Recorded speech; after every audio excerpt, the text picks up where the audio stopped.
everybody to another episode of our Indie Dev Showcase videos here on the channel. These videos are made up of games we play each week for our Wednesday night Indie Dev Showcase. All the games you're going to see here were played with press keys provided by developers, and if you'd like to submit a game for a future video or stream, please don't hesitate to get in touch. But we are beginning with Wintermoor Tactics Club.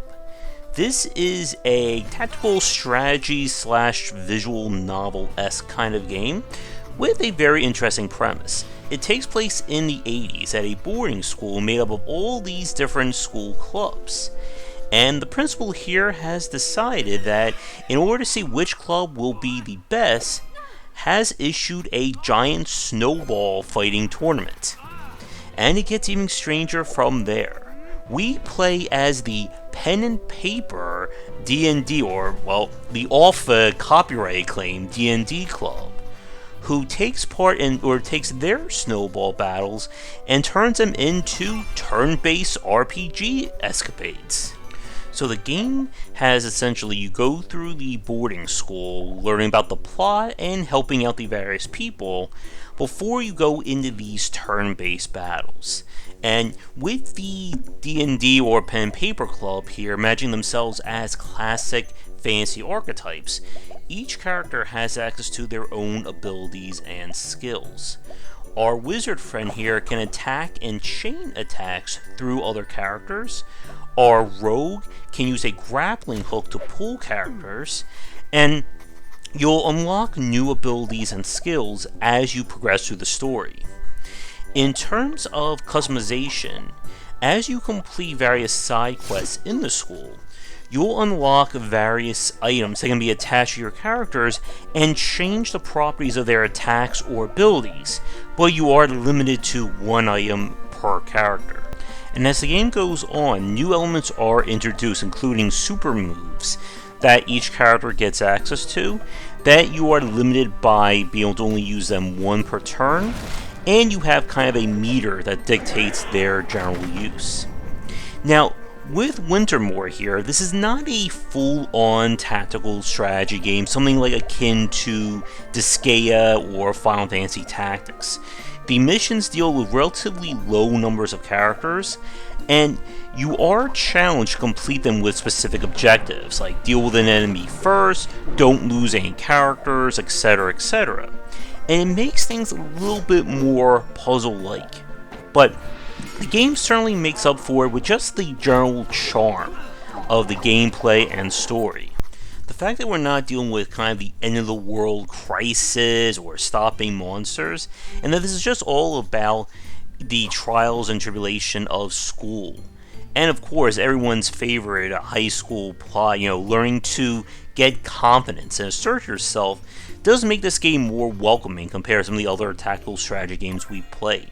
And if you don't mind kind of the more streamlined tactical approach, and definitely more of the focus on the storytelling and character development, I would say give this one a check, and maybe at some point we'll return to it on stream. For our next game, this is Inexistence Rebirth. This is not a sequel, but a re-release of the game Inexistence. I believe this was either a solo dev or a very small indie team who worked on this. So, if you play the first Inexistence, which I don't think probably most of you watching this did, this is a 2D Metroidvania style game. We are trying to save our sister from an evil lord. And to do that, we're going to run through our land here, fighting all manner of creatures, and trying to find upgrades that will save us. So, this is one of those games that it's kind of hard to give it a super critical look to it, considering how much was done by a very small team. From a basic moment-to-moment standpoint, the game does work. You get an attack, magic, there is an upgrade system where you can unlock new skills and passive perks, and the game does introduce new tech, including being able to wall jump. There's kind of like an infinite jump like we see from, like the super high jump from Super Metroid, and other powers along those lines. Now, with that said, the game is on the rougher side in terms of its overall gameplay. magic is just completely and utterly broken. And once you get your magic upgraded enough that you can cast spells very easily, you can just spam the heck out of it. And the game has a lot of good ideas, but I don't feel like everything is connected as it should be. One of the things that was added with the Rebirth is a new skill system, but the majority of the skills just don't really matter all that much. Again, magic being king. Getting things such as being able to see enemy health bars is okay, but isn't exactly worth spending a skill point on. Bosses are built around very basic patterns.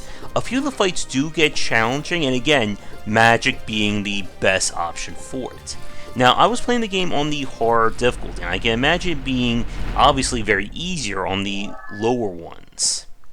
And like I said, this is a game that it has all the trappings and conventions of a Metroidvania. But if you're watching this right now, you've probably played or have seen other Metroidvania titles, and nothing that Inexistence Rebirth does, unfortunately, is groundbreaking or unique for it. And if you're somebody like me who has played quite a bit of them, then there are better examples of the design out there. But if you are looking for a new Metroidvania fix, I would say give this one a check. It's not that long. I think we beat the whole thing in, I think, like 3-4 hours. And it does have some pretty solid core gameplay, or the moment-to-moment side of things. With that said, we're going to take a quick break, and when we return, we have a few more games to look at in this video. And now for a quick shout out to our current Game Wisdom supporters and sponsors. Going forward, all Patreon supporters will get early access to our videos. And if you'd like to continue this discussion on game design, be sure to check out our Discord channel, linked down below. If you're looking for more wisdom about game design, be sure to check out my latest offering of books, 20 Essential Games to Study, aimed for first-time developers and students looking for some inspiration for their upcoming games, and Game Design Deep Dive Platformers if you're interested in anything regarding 2D and 3D platforming design. They're both available in print, digital, and wherever books are being sold. For our next game, this is Volcanoids. I'm sure somebody will correct me in the comments below. But this is a new survival style game. The footage that you're seeing is taken while it is in early access and may not represent the current version of it. But our story is that we are in this steampunk driven world, and our task is to explore this island that was devastated by a gigantic volcano and is now overran by steampunk robots. And in order to survive, we are going to do all the things we see in survival games: mining, crafting, making various tools. And the game, kind of in its own unique elements, has you doing more in terms of the steampunk side and dealing with the active volcano that will try and devastate you. So this is definitely a survival crafting game through and through, and you're going to be spending a lot of time finding resources to take back to your home base to craft and refine other resources so you can build the things that you need.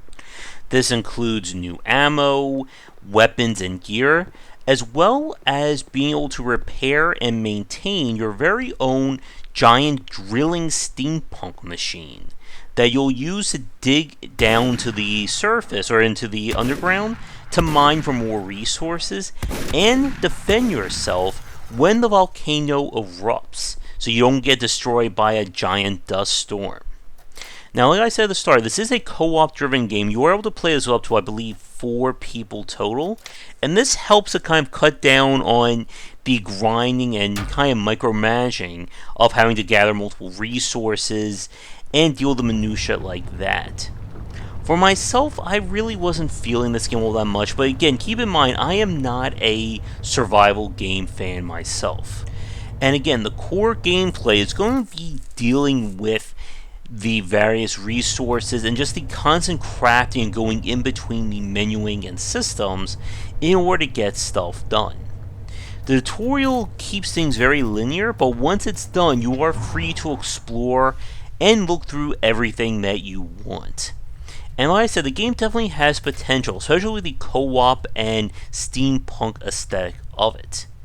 But if you're like me and you don't like this kind of grinding and hunt for resources that we see out of the genre, then I don't think Volcanoids will do it for you. Although, if you are in it to see some sweet volcanic eruption and destruction, then there may be something here for you as well. And of course, when you get hit by this, it is game over. And with that, let's move on to our final game for this video. This is Demon's Tier. This is an isometric action roguelike. It can be played with up to, I believe, 2 players total. And our story is that we are exploring a mysterious dungeon where monsters and demons are trying to come out and destroy the land, and it's up to us to save the day. Now, the game features very light procedural generation. How it works is each floor has a mission. For this one was destroy all the bombs on it. Some may be kill all the enemies, collect X amount of MacGuffins, etc, etc. Once you've cleared the mission objective, you're able to move to the next floor. Killing enemies will earn you resources as well as experience that you can use to upgrade your character and get more things out of them. There are additional characters you can unlock, and there are a few persistent elements with finding resources and quests that will unlock new functionality in the game's starting town. And from the moment-to-moment standpoint, the game controls pretty well. As you can see, it definitely has some parallels to Gauntlet, with how our knight is, I guess, throwing out swords at people. And you'll be just kind of dealing with bum rushes of very basic enemies. With that said, the problem the game has is that there's not really a lot of variance to how it plays. Because of your basic attack, you're going to be repeating the same thing floor by floor, minute by minute, and it does get very repetitive. You would think the mission structure would add more replayability, but you're still just doing the same things again and again. Now, the introduction of bosses, as you can see with this giant looking fly, and the cutscenes do mix things up, but again, this is one of those games where I feel like after I finished playing it for the night, that I did not want to come back and play it again. Having a second player for co-op, I think, will help keep things lively. But if you're looking for a very reactive and interesting single-player roguelike, I don't think there's enough here with Demon's Tier. Now, we only played this for about, I think, like 20-30 minutes, so maybe things do open up in terms of the additional characters and functionality of the town. But, again, the player shouldn't be forced to find the enjoyment of their games. And with that, I think we're going to wrap up our video spotlight here. I would like to thank all developers who submitted games, and as always, if you would like me to look at your game for a future stream and video, please get in touch. Come back every Wednesday night for our streams and for daily discussions on game design here and on game wisdom, where we examine the art and science of games. Until next time, take care. Thanks for watching the video. If you enjoyed things, be sure to do all the liking and subscribing that the kids are doing these days. Check out our Discord channel link down below where we hang out and chat game design, and come back later tonight for our regular streamings. But that's it, and tune in for more great content here and on Game Wisdom, where we examine the art and science of games.